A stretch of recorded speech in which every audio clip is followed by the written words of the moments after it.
लाड़काने ज़िले जी हदुनि मां निकिरी हाणे सिजावल जूने जे वारी पॉइंट खां छदाकोट ज़िले में दाख़िल थी वियो। गुज़िरियल साल बदतरीन बोर्ड के नतीजे में ही रतो देरो सिजावल जूने जो शदाकोट कुबो सईद खान वाया ग्वादर ताईं 800 किलोमीटर जो मोटरवे टुटी तबाह थी वियो। शदाकोट खां कच्ची पुल एफपी बचाबंद ऐं चखी पुल ताईं मोटरवे के रोड हेठां पुलूं न हुजण करे बोर्ड दौरान सरकार 25 खां वधीक हथरादू कट हणाया हुआ। हिन वक्त हिन मोटरवे की हालत इंतहाई खराब है, जंहिंजी हीअ खराब हालत नाज़रीन केटी न्यूज़ की कैमरा की अख सां ॾिसी सघनि था।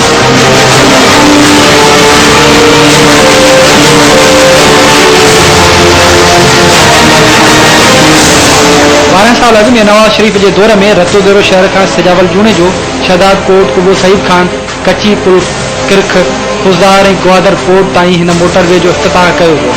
हिन मोटरवे की अहमियत यह है जो ही मोटरवे पंजाब सिंध ऐं बलूचिस्तान टिनी सूबन के पाण में मिलाए थो।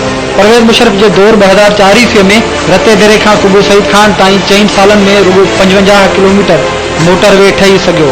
तंहिंखां पोइ 2007 ईस्वी वारी बोर्ड ऐं 2010 ईस्वी वारी बोर्ड के पाणी अरबें रुपयनि की लागत से ठहियल इन मोटरवे के शदाकोट खां कुबो सईद खान ऐं कच्ची पुल ताईं तोड़े तबाह करे छॾियो। कुछ समाजी वर्कर जिन असांजी मदद करे असां रोड बहाल कयोसे। तमाम घणी हाणे सहूलत इहा आहे त अचण वञण जी बहरहाल तकलीफ़ आहे।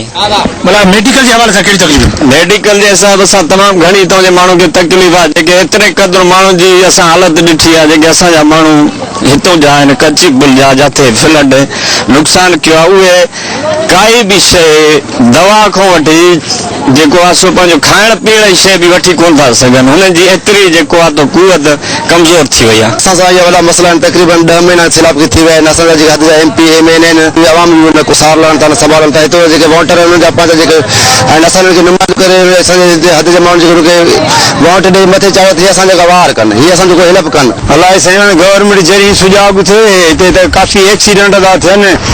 ये ट्रालियूं ट्रैक्टर वञूं था थी था किराने कार या मोटरसाइकिल उन्हनि जा बसि कम लही विया आहिनि जेके बि सवारियूं आहिनि।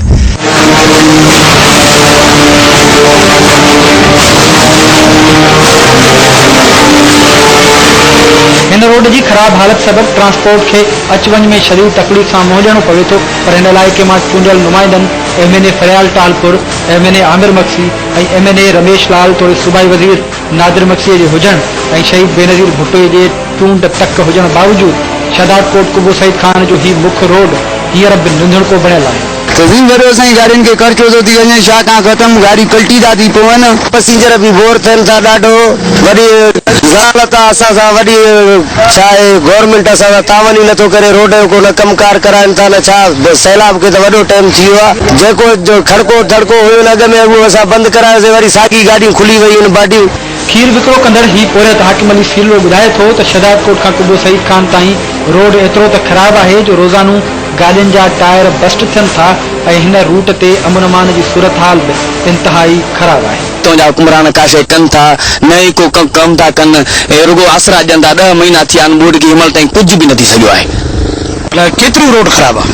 इहो साईं हे रोड तक़रीबन 8-10 किलोमीटर जी कट ॾिनल आहिनि। असांजी हुक्मरान खे अपील आहे त रोड ठाराए मरम्मत कई वञे। हितां जो आवाम परेशान आहे, डेली गाड़ियूं ख़राब थी थियनि। हिन रोड की इंतहाई ख़राब हालत बाबत डी बलोच कंपनी में कम कंदड़ अब्दुल हमीद ॿुधाए थो त रते देरे खां ग्वादर पोर्ट ताईं मोटरवे जो कम 3 सालन खां पैसा न हुजण सबब बंद है। हिन वक्त ताईं सरकार कुछ भी न कयो है। किरक बलोचिस्तान और ॿियनि इलाइक़नि में रोड की खराब हालत हुजण के करे 3-3 ॾींहं गाड़ियों फांसी पवन थी।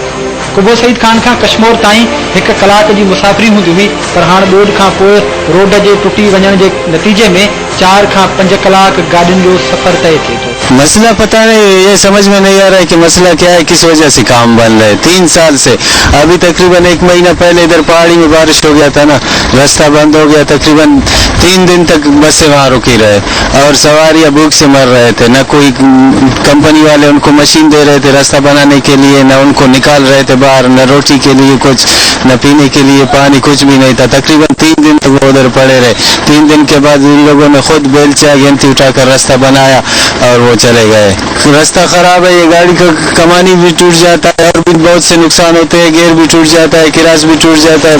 FWO जो साइट इंजीनियर इनायत अली सुमरो ॿुधाए थो त रते देरे खां कुबो सईद खान ताईं NH कुबो सईद खान वंगू हिल्स वंगू खां किरख ताईं FWO ऐं किरख खां D बलोच कंपनी खे रोड जो ठीको मिलियल आहे ऐं इन खां अॻिते हसनैन कंपनी खे मोटरवे जो कमु मिलियल आहे। NH जा 2 सेक्शन हूंदा आहिनि।